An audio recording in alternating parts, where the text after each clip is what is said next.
Hi, Soul Fam. Welcome back to the channel, The Womb Goddess.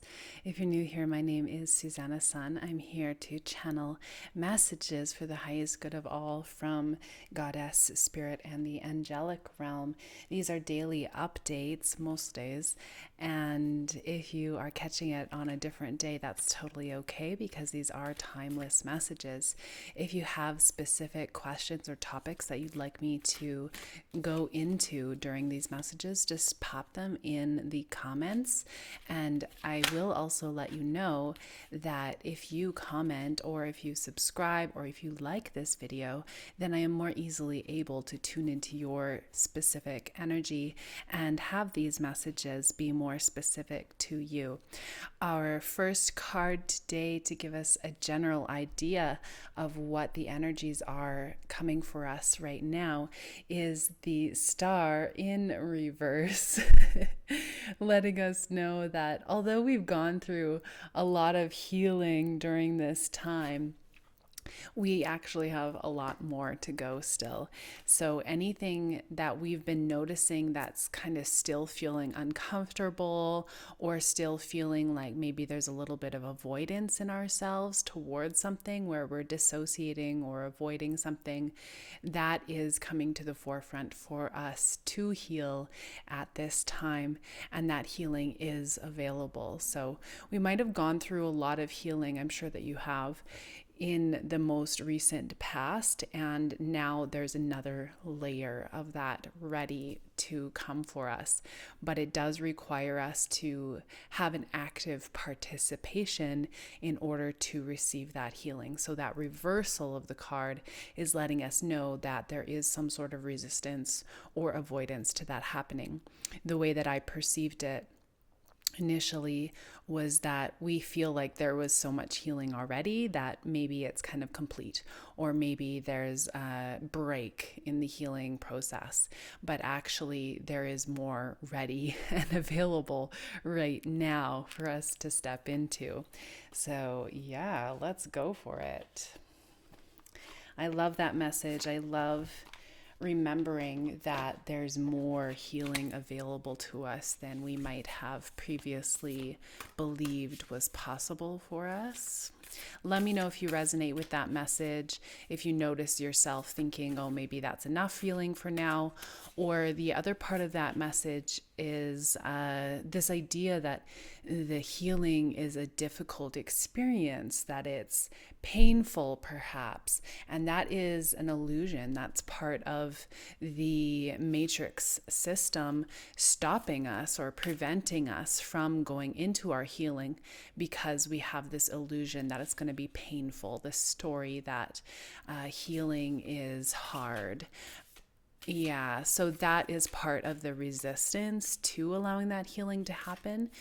My path, of course, that I teach is based on tantric Buddhist teachings, partially, which teach the path of bliss as one of the modes to enlightenment. And one of my favorite parts about that is understanding that healing doesn't have to be painful, that can actually be enjoyable.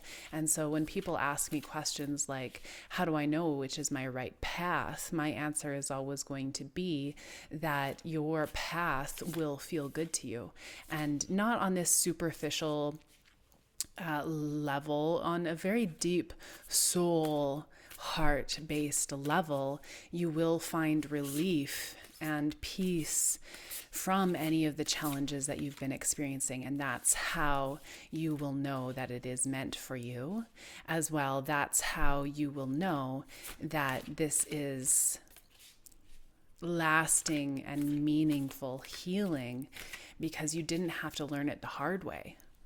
Right? That story that we have to learn the hard way is part of what is clearing for us.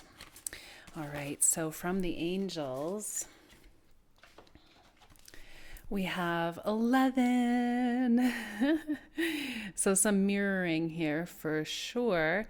It says, look to your inner strength. You're stronger than you realize. There's a lot of really beautiful images here that I'd love to bring in.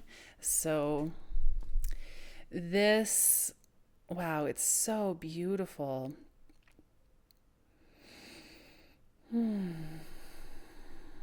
I will note her crown definitely as part of that image. And also, if you see, she's looking into a crystal ball there. I also see lilies as a remembering of peace. And also, lilies can often be for passing. So, when we're moving into a rebirth cycle and we're going through a sort of ego death, the lily can be part of that symbolism to help us remember that that type of death is not, it's not an ending, it's just a change of our states of being. So that's beautiful.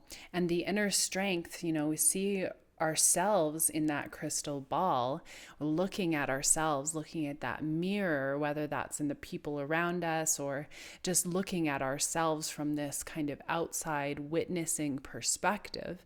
And that gives us the opportunity to see where it is that we are still trapped in our own stories and where it is that we're ready to break through into new realities. And this strength is a huge part of what it is that we're realizing.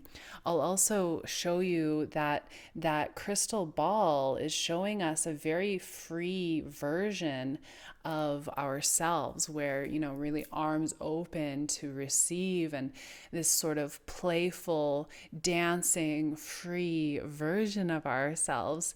And so if you're not feeling that presently, you can at least step back into that bigger perspective witnessing role and see that that part of you does exist, whether it's in your physical reality now or not, it exists as part of your experience. And so if you want to bring it into your current experience, you are able to do that. And again, this understanding of our strength as being something that doesn't have to be hard or painful or forceful. It can be something that is enjoyable and freedom based, and that feels like dancing. It feels like the wind, brushing through our hair and our arms wide open to receive our dreams come true. We don't have to be forcing that type of change or forcing that type of reality into our lives. In fact, if we are trying to force it, most likely we are not going to be able to receive it. I just had a bird fly right through the window as I was saying that. I wasn't able to see what kind of bird it was, but it was quite large. And yeah, it definitely feels like that, like this really big sweeping change coming through. And whenever we're trying to force it, it feels like we're trying to go through a tunnel that's just a little bit too tight. But when we are allowing it, it feels like we're just floating through, and it's really enjoyable. And we feel that the wind is carrying us, right? So we can really allow that to naturally happen and come in. And this is pointing to the truth of this knowing that our natural state of being is well and abundant and peaceful. And when we are in a state of resistance, then that is when it feels like a struggle. That's when it feels like healing is painful. So when we allow it to be soft, then we understand that our true strength is in our receiving. It's in our liberation. It's in this feeling of wanting to dance with joy. And that's where our true strength lies, rather than in this fight or this struggle or this learning the hard way type of story. What a beautiful message. Thank you so much for tuning in here today. If you have specific questions that you want me to confront in the future, pop those in the comments. If you want to work with me personally, look into that description box to see some of the links of free and different options of how you can work with me moving forward. I am so looking forward to connecting with you further. Thank you for being here, and sending you so much love.